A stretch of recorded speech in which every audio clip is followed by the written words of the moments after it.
Welcome to our broadcast, Cubs. I'm Paige. And I'm Emerson. And now for announcements. I'm Paige. Do you have a creative idea or an original story or game? Do you like to write poems for fun? Come to the Creative Writing Club in A41 every Tuesday after school from 4 to 4:30 p.m., where you can work on a personal writing project, make new friends, and learn how to write better. Do you like to role-play in adventure stories, make bonds with other players, and be a part of a team? Well, you should try Dungeons & Dragons Club. It is every Wednesday in Mr. Daly's room, A41. It will be from 4 to 5. TV Productions needs your baby picture. If you can bring your baby picture to school, please bring it to room B16, or you can give it to the office and put it in the baby face bucket. Make sure you put your first and last name on it and your prime time. Chess Club every Tuesday from 3:50 to 4:30 p.m. in Miss Wayne's room, A27. Orange Reef will be sold for $2 every Thursday at lunch. This Friday, there is no... Now for campus news. I'm Connor.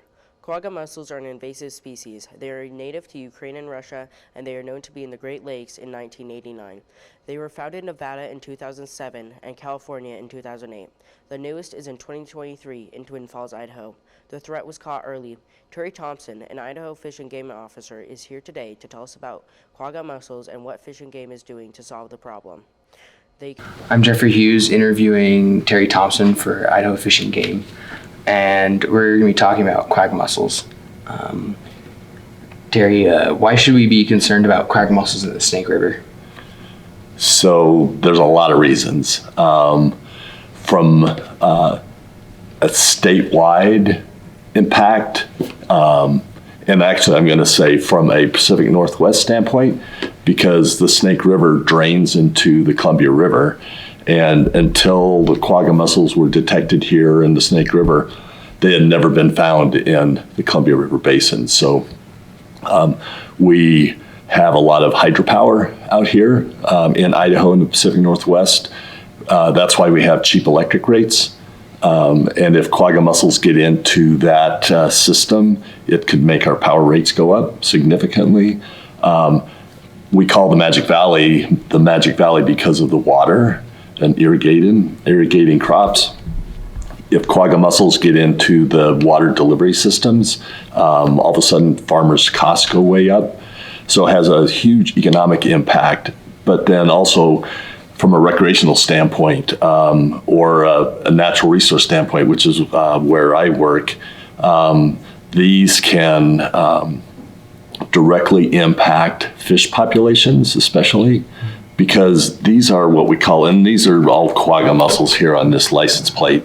And this plate was put underneath the dock down in Lake Mead, down by Las Vegas. Mm-hmm. And in 16 months, wow, that's how many quagga mussels grew on this license plate.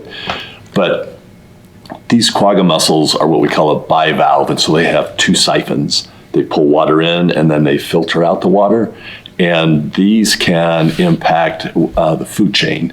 So students here will probably study, the phytoplankton. So these can take out all of the base of the food chain. And then recreation too. Everybody loves to go kayaking down on the Snake River. Now that we have quagga mussels, it's going to impact the way people recreate on the river. Mm. What is going to happen to the aquatic life with the treatment going on? Okay, great question, because unfortunately, the treatment, which is a chelated copper, kills fish, mm-hmm, but it also kills quagga mussels. So, there was a need to make sure that we eliminated the quagga mussels. And so other fish other things are going to die, as are aquatic plants. But the thing that people need to remember on this is that a lot of the fish that they're seeing that have died are fish that they don't normally go to fish for. They're large-scale suckers, they're common carp, they're northern pike minnow. So there are some game fish that are dying, and there are some sturgeon that are dying. That's very unfortunate because they're long-lived fish. But the good part about it is we, as an agency, Fish and Game, we can go in and and work to repopulate those numbers of fish. We can take them from another healthy population and translocate them in. They may move up from downstream, or we can use some of our hatchery stock, which we're going to be doing with the sturgeon. So, this copper impacts the fish's ability to breathe. But the nice part about it is, as that copper moves through the system, it dilutes down. So as people, let's say down in Hagerman this weekend, if you're out, you may see dead fish along the river. It doesn't mean that the copper is still killing fish or killing quagga mussels, but it's a river. It has a current. So these fish are sweeping down the river. Mm-hmm. Okay. Well, thank you for coming in. I appreciate it. Thank you. I appreciate it too.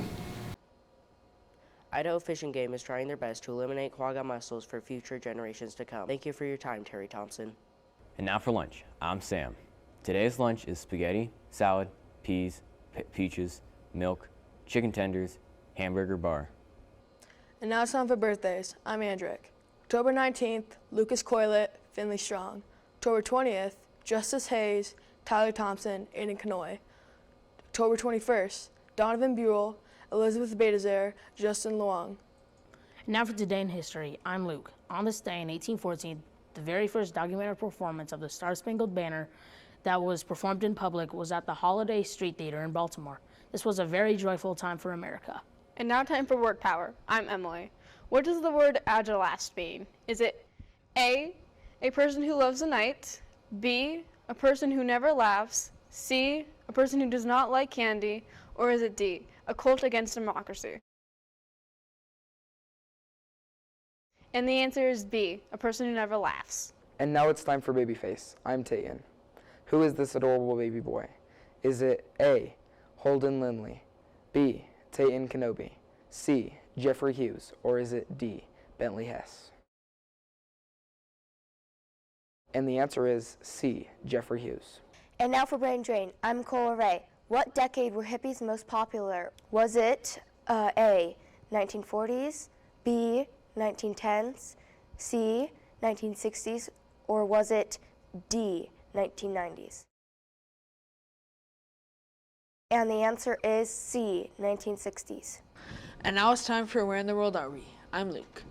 This place is known for its beauty and can be classified as an island. It has 169,386 people, locals, and the name of the island is in a very popular Disney movie. This island has been voted best island in the world by many people. The best time to visit is between the months April and May.